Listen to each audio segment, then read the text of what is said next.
Para falar sobre ética e competitividade, toma a palavra Mário Parra da Silva, Presidente da Direção da Associação Portuguesa de Ética Empresarial.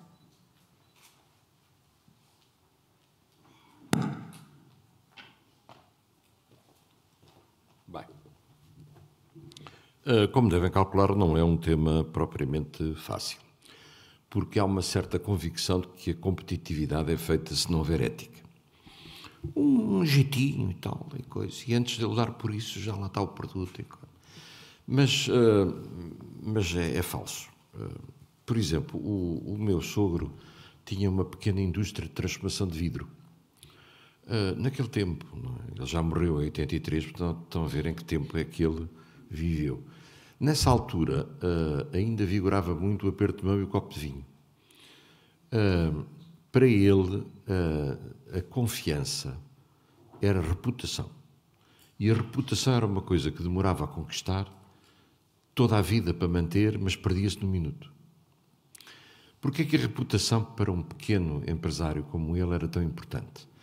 Porque o mercado financeiro nessa época era muito afastado das PMEs. Os juros eram muito altos. E, portanto, onde é que estava o grande financiamento? No fornecedor. Aquele sítio onde ele ia buscar o vidro, onde ia buscar outros materiais e tinha crédito. Ou era 30 dias, ou era 45, ou 60, ou o que fosse. Mas tinha crédito.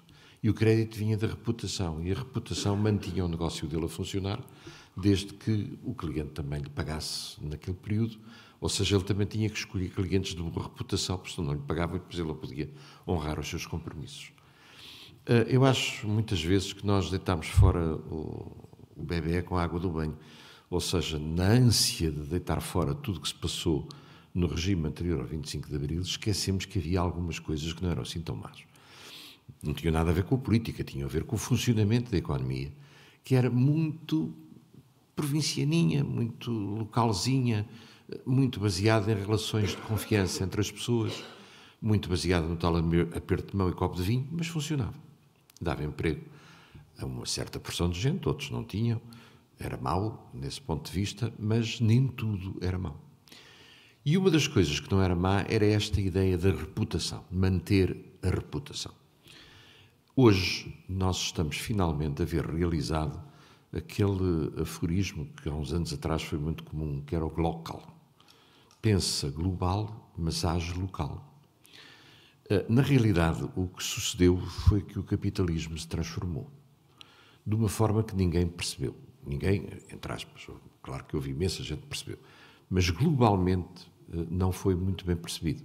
Ainda há pouco referia o tal Prémio Nobel que falou do capitalismo de stakeholders. Pois, mas ninguém deu conta. Toda a gente acha que está no capitalismo antigo, mas não está. No capitalismo antigo, os acionistas escolhiam a gestão. É óbvio, não é? O acionista tem lá o seu dinheiro, escolhe a gestão. Mas já não é assim. Atualmente é a gestão que escolhe o acionista. Porque é a gestão que considera hostil ou não a oferta de compra. E se é hostil, pode-se defender. E se pode defender, provavelmente a oferta de compra não é bem sucedida. Muito provavelmente o que acontece, como nos Estados Unidos fizeram um estudo detalhado sobre isto, é que o acionista tornou-se, uma palavra feia, especulador. Do ponto de vista da fidelidade para com a organização, a maior fidelidade é dos fornecedores. A seguir, mas cá bem abaixo, dos empregados. E o público menos fiel de uma organização é o acionista. O núcleo duro, não. Esse tem lá o seu nome. Mas mesmo em empresas com nome, eu lembro-me da família Meyer, com quem eu trabalhei, fui empregado deles, me dizer, a nossa desgraça é que a empresa tem o nosso nome. E qualquer coisa que aconteça à empresa afeta o nosso nome. As empresas não devem ter o nome das pessoas. Por isso a corticeira Amorim ainda se chama Amorim, mas está errado. Porque lá está o nome da família. Não. Os núcleos duros, os tais famílias, provavelmente têm 5%, 6%, 7%. Até o resto do capital. Anda por aí. São fundos de investimento, são outras entidades. E o que é que as mantém lá? a perspectiva de que no final do ano vão ter uma boa rentabilidade. E essa perspectiva é fundada em quê? Confiança, reputação.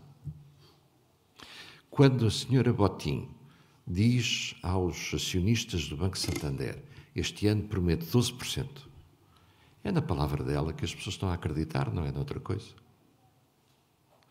Quando alguém se apresenta a eleições e diz, este é o nosso programa, votem a nós, e eu vou meter o voto dentro da urna, esse meu voto é um ato de confiança, fé, é que vão fazer aquilo que dizem e vão pensar em mim. Quase tudo na sociedade funciona com base nesta coisa ignorada chamada ética.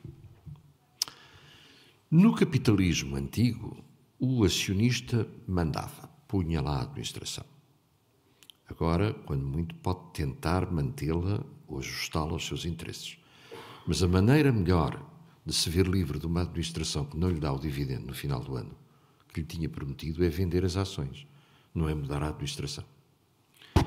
Neste novo capitalismo de partes interessadas, onde o acionista é uma parte interessada, o shareholder passou a ser um stakeholder, mas este stakeholder, para conseguir o seu dividendo, depende dos outros stakeholders, depende que os clientes continuem a querer aquele produto, depende que o Estado não descubra coisas más na organização, depende de muita coisa.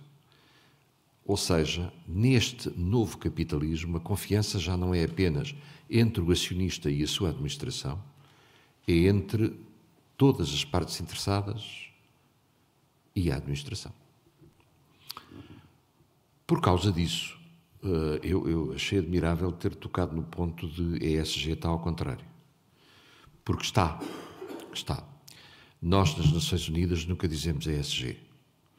Precisamente lançámos um programa que já tem signatários, onde lhe chamámos GPP, Governance for People and Planet. Não inventámos um modelo, quem o inventou foi o NDP, o United Nations Development Program, que até tem um centro de knowledge sobre a matéria em Oslo. Nós estamos a fazer. E já temos até uma outra coisa que essa foi inventada ali pelo Dr. Gonçalo Diniz, que é levar isto às escolas. E então chamámos-lhe Governance for People and Planet for Young Generations. Como era muito comprido, ficou só GYP, GYP. E estamos a propor a entidades, nomeadamente câmaras municipais, levar este modelo de governação para pessoas e planeta às escolas. É a mesma coisa que a ESG, só são outras iniciais e postas de maneira diferente, mas é rigorosamente a mesma coisa.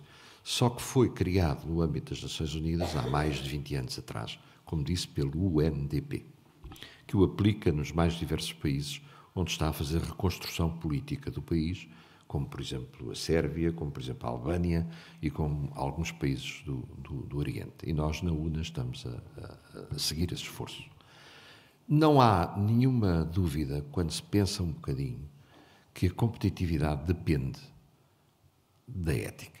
Isto é, se o que nós vamos fazer é relatórios de sustentabilidade segundo o modelo ESG, a seguir publicamos-los e a seguir, supostamente, alguém vai verificar se o relatório tem algum grau de veracidade. E quando verificar, vai emitir uma avaliação por terceira parte dizendo que sim, senhor, tem veracidade. Tudo isto é um jogo de confiança entre várias entidades.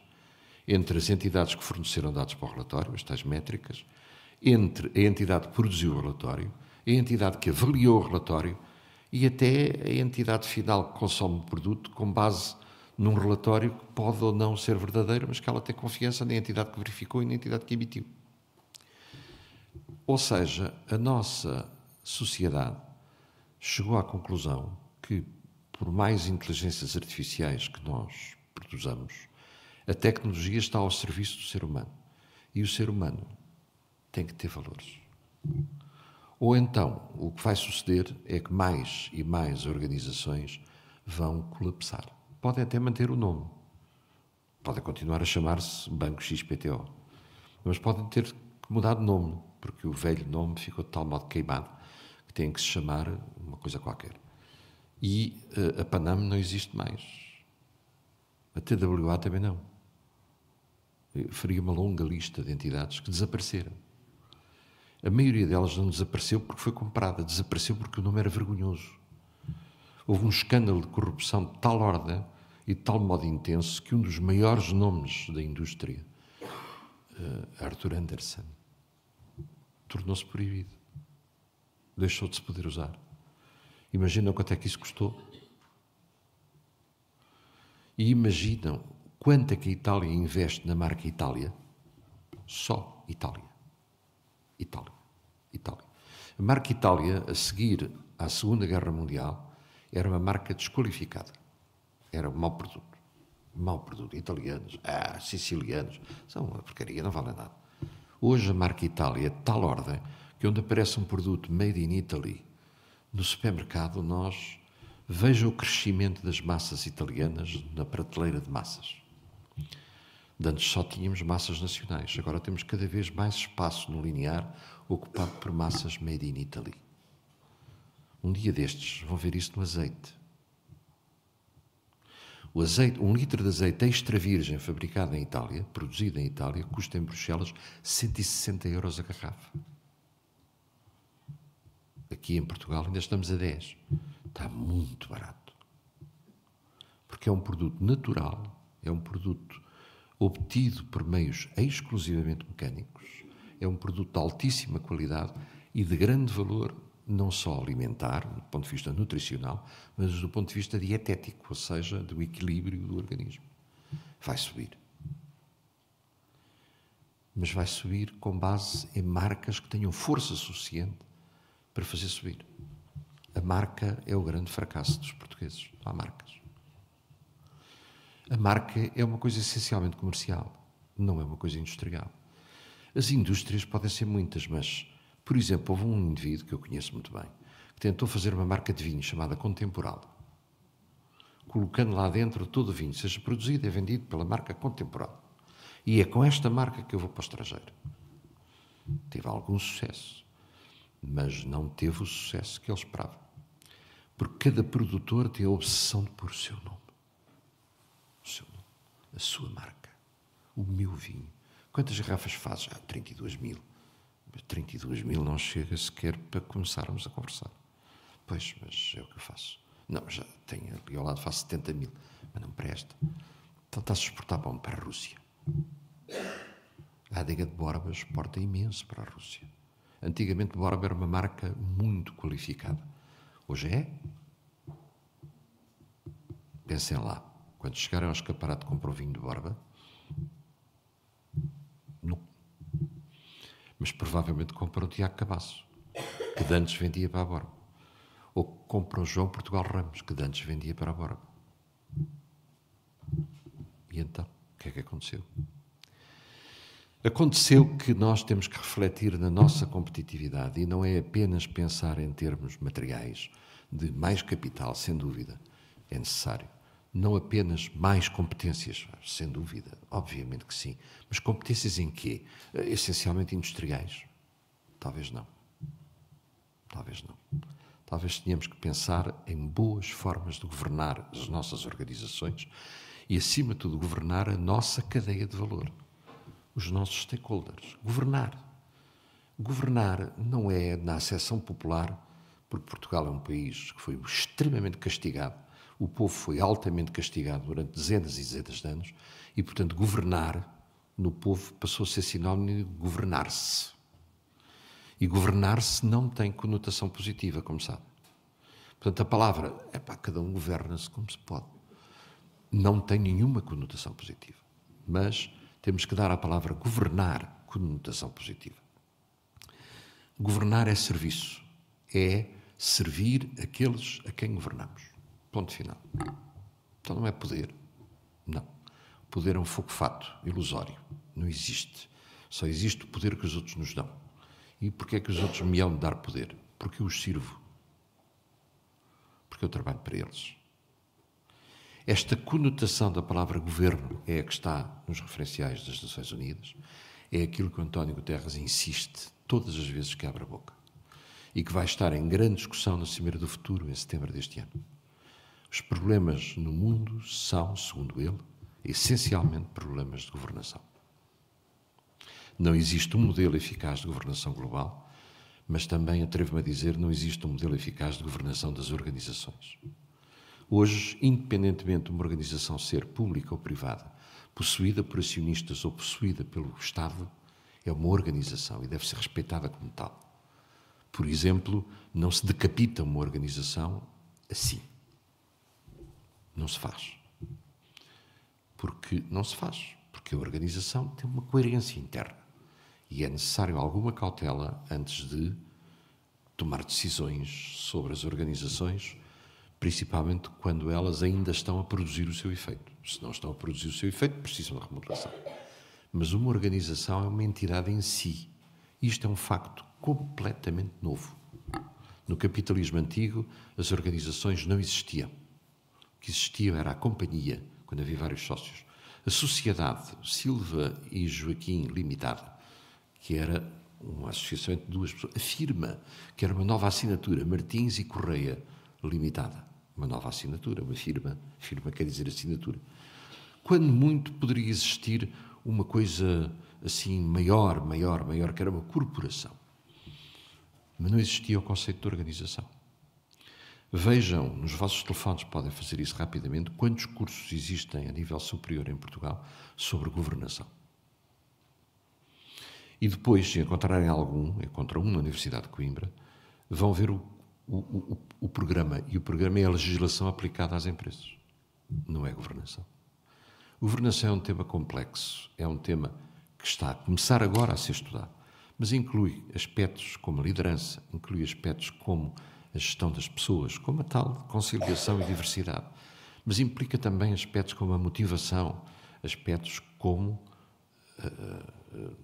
variáveis puramente técnicas, remuneração versus prestação obtida, value for money, implica uma quantidade de aspectos que intuitivamente quase todos nós sabemos. Se nos puserem 7 ou 8 ou 9 pessoas e agora manda nelas, nós percebemos, porque nós próprios sabemos como queremos ser governados e, portanto, percebemos o que é que havemos de fazer. Mas não sabemos, no sentido de termos sido educados para isso. Antigamente, e quando digo antigamente, digo antes da reforma do Veiga Simão, ele próprio me disse, na minha reforma, vai desaparecer o velho curso superior e vamos ficar com os novos cursos superiores. Nos novos cursos superiores nós não pretendemos formar engenheiros à antiga, pretendemos formar técnicos de engenharia. E vamos deixar de fora as disciplinas em que se dava engenharia ou se ensinava economia. Havia sempre uma componente social. Todo o engenheiro, todo o indivíduo que tirava um curso superior era suposto vir a dirigir. E por meios informais, também por meios formais, mas por meios que tinham que ver com o estilo de convívio entre as pessoas, com os professores, entre os alunos. Por exemplo, a Eton, onde se formam miúdos e miúdas para dirigir, no Reino Unido. Se forem passear ao Windsor, têm que ir de fatinho preto e gravata. Mas quando vão para as aulas, têm que ir de fraque. Para as aulas têm que se vestir melhor. Porque a aula é um momento solene. Quando vão para o mundo profundo, aí todos os dias, e podem ir como quiser, mas para as aulas têm que ir solenes. A aula é um momento solene. Destas formas ensinava-se às pessoas a dignidade de gerir. Tudo isso desapareceu dos cursos superiores. Hoje, ser um político eleito ou nomeado não é uma coisa digna. Quase que é uma mancha no currículo. Tudo isto são questões éticas. O que é que tem a ver com competitividade? Do meu ponto de vista, tem a ver tudo com competitividade. Porque, do meu ponto de vista, a competitividade de um país vem da imagem externa que ele transmite. Imagem de qualidade, imagem de pessoas em que se pode confiar e a quem se pode colocar um desafio elevado. Só para terminar, há um tempo atrás, um amigo meu que tem uma firma do mais elevado que eu conheço, Henrique, Fernando e Alves, HFA. A HFA tinha 150 empregados. Trabalhava para a Alemanha. Ali em Águeda. Na fábrica, é uma daquelas fábricas onde se pode comer no chão. Todas as regras são equivalentes à que se pratica numa empresa industrial na Alemanha. Todos os anos os alemães fazem, não uma, não duas, mas vistorias. E eles sempre passaram nessas vistorias. Os empregados têm todo o tipo de instrumentos de bem-estar, porque eles acham que o empregado de mal-estar gera acidentes, gera defeitos, e esses defeitos vão aparecer no controle de qualidade como mau produto. Portanto, se o empregado estiver fortemente envolvido com o propósito da organização, a organização vai produzir melhor. E fazem isso. Um dia entrou-lhes um senhor pela porta adentro, alemão, e disse-lhes: vocês estão disponíveis para fazer um investimento? Pedem o dinheiro emprestado, claro, mas nós montamos aqui 2 fábricas, do princípio ao fim, chave na mão. E vocês gerem. Neste momento têm 600 empregados e trabalham totalmente para a Alemanha. Ninguém sabe, porque eles estão numa pipeline, numa cadeia de valor. A obsessão deles não é ter a sua própria marca, a obsessão deles é fazer um bom produto na cadeia de valor. Talvez possamos aprender alguma coisa com isto. Como, aliás, o engenheiro Henrique Neto disse muito bem na conversa que tivemos ali fora. Talvez possamos aprender alguma coisa com isto. E perceber que, se olharmos um bocadinho mais para a ética, poderemos tornar-nos, na nossa vida, mais bem aceitos. Ser bem aceito é o nome bonito de competitivo. Competitivo é ser bem aceito. Muito obrigado e até já.